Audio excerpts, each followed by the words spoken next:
Assalamualaikum warahmatullahi wabarakatuh. Perkenalkan sebelumnya kami dari kelompok 16 ingin mempresentasikan hasil diskusi dari kelompok kami yaitu mengenai perspektif HAM terhadap budaya kawin tangkap di Sumba yang dianggap pemaksaan seksual berbalut kebudayaan. Sebelumnya saya akan memperkenalkan teman-teman dari anggota kelompok 9. Yang pertama yaitu saya sendiri Dini Al Rasyad dengan nomor BP 20 10 11 30 40. Yang kedua ada Dava Drilian Utama dengan nomor BP 20 10 11 30 49. Yang ketiga Febri Yolanda dengan nomor BP 20 10 11 30 60. Yang keempat ada Vanessa Reza Putri dengan nomor BP 20 10 11 31 13. Baiklah, selanjutnya yaitu latar belakang dari mengapa kami mengambil judul mengenai kawin tangkap di daerah Sumba ini.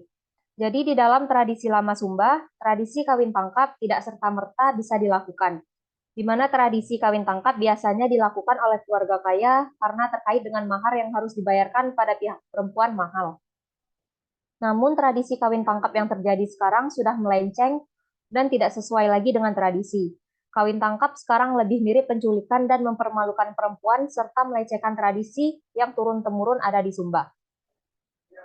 Nah, jadi topik pembahasan pada kali ini yaitu ada 3. Yang pertama mengenai budaya kawin tangkap di Sumba. Yang kedua perspektif HAM terhadap pelencengan tradisi kawin tangkap di Sumba. Yang ketiga bagaimana peran pemerintah Sumba dalam menyikapi pelencengan tradisi kawin tangkap di Sumba. Nah, untuk materi yang pertama akan dijelaskan oleh rekan saya, Febri Yolanda. Kepada Febri, disilakan. Baik, terima kasih moderator. Langsung saja kepada topik pembahasan yang pertama, yaitu tentang apa sih itu tradisi kawin tangkap. Nah, kawin tangkap yang dalam bahasa Sumba Timur, Piti Maranggangu, yang artinya menangkap atau mengambil dalam pertemuan, sering terjadi di ruang publik atau tempat umum, seperti di pasar tradisional, tempat kegiatan adat istiadat atau pesta adat, di jalan, di rumah, bahkan di kebun. Nah, proses dalam kawin tangkap dapat dilakukan oleh seseorang lelaki yang dibantu oleh beberapa rekan atau sekelompok dengan cara menculik atau menangkap perempuan yang akan dijadikan istri.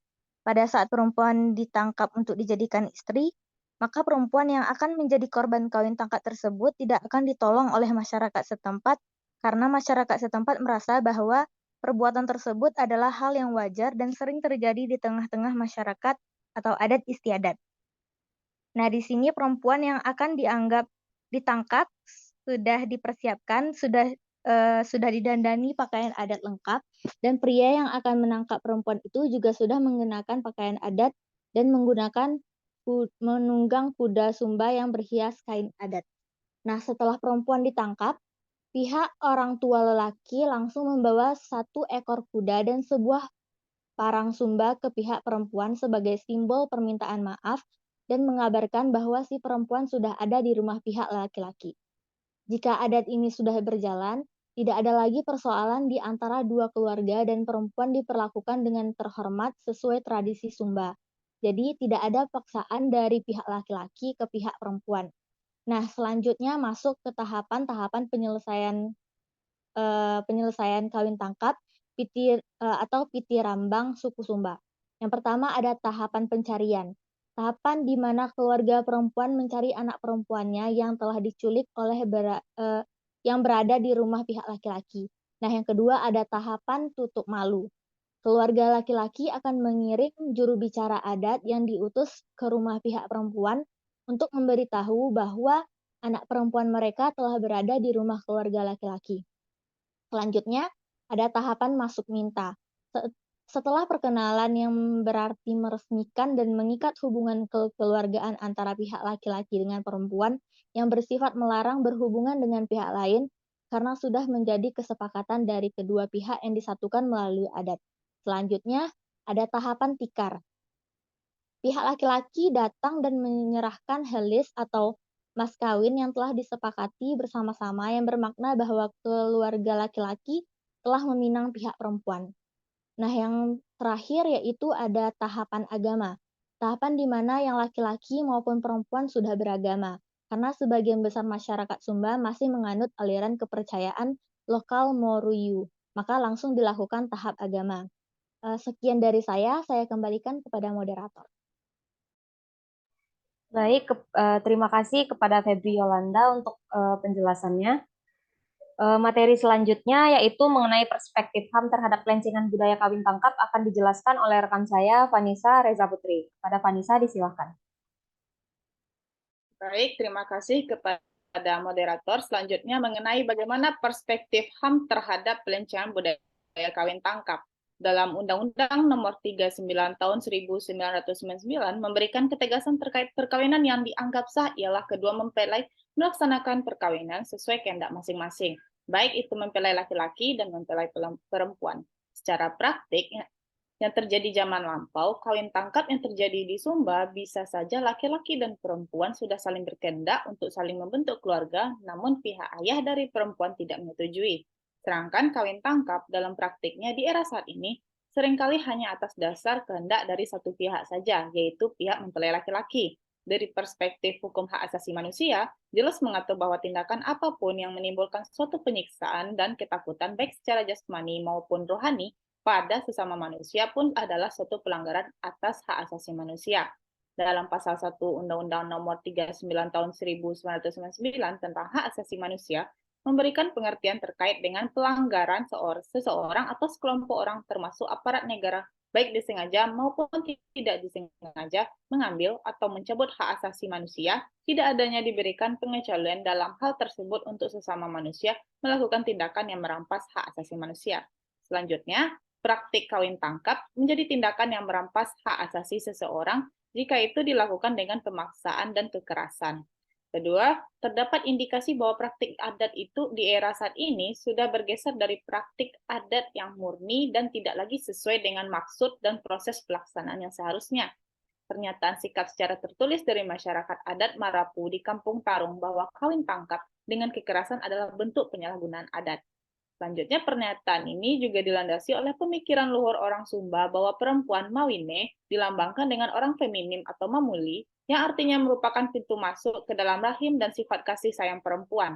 Apalagi perempuan dianggap sebagai subjek yang cukup penting dalam hal pembangunan suatu daerah. Maka sudah seharusnya ada dalam apapun bentuk perkawinan itu tidak diperkenakan adanya unsur kekerasan ataupun pemaksaan yang sering memang terjadi pihak pada pihak perempuan. Sekian dikembalikan. Baik, terima kasih kepada rekan Vanessa Reza Putri. Untuk selanjutnya yaitu mengenai peran pemerintah Sumba dalam kasus praktik kawin tangkap di daerah Sumba ini.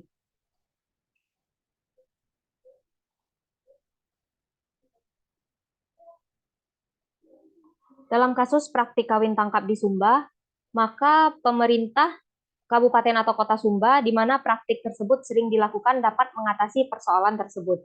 Perlindungan dan penghormatan kepada masyarakat adat sekaligus tetap menghormati hak azazi setiap orang dalam masyarakat adat juga dapat tercipta apabila peran pemerintah daerah yang mendorong adanya kebijakan daerah tersebut.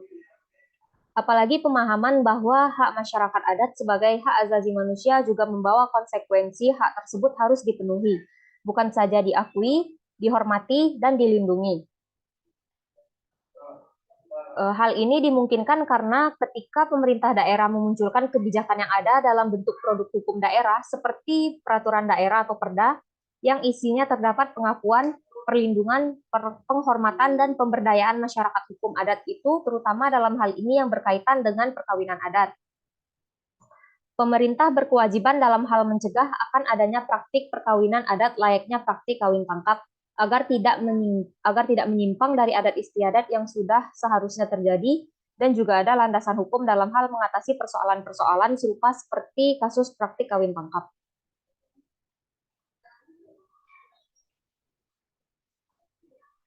Selanjutnya yaitu terdapat kasus kawin tangkap yang terjadi pada tahun 2022 di mana wanita seorang perempuan dengan inisial ANG yang berusia 26 tahun yang asalnya dari Kampung Galimara, Desa Modu, Waimaringu, Kecamatan Kota Waikabuba menjadi korban kawin tangkap.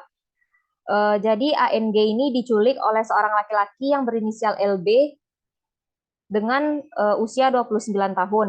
Nah, kasus ini merupakan salah satu kasus yang viral di media sosial dan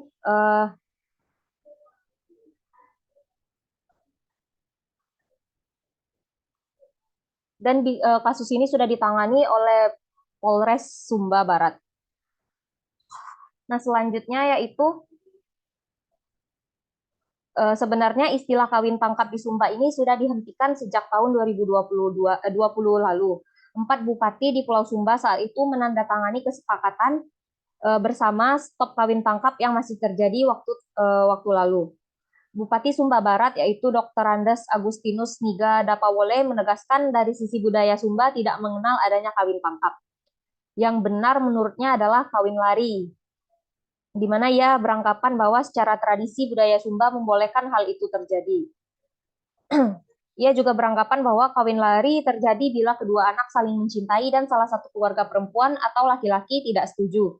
Nah, dengan demikian kedua pihak tersebut bisa memilih yaitu kawin lari. Selanjutnya, perwakilan keluarga laki-laki memberitahu kepada keluarga perempuan bahwa anaknya ada di rumah laki-laki. Nah, akan terjadi perundingan setelahnya dari kedua belah pihak untuk membicarakan penyelesaian secara adat. Mungkin itu saja untuk pembahasan kali ini. Untuk lebih dan kurangnya kami ucapkan mohon maaf dan terima kasih. Saya tutup dengan wabillahi taufik walhidayah. Wassalamualaikum warahmatullahi wabarakatuh.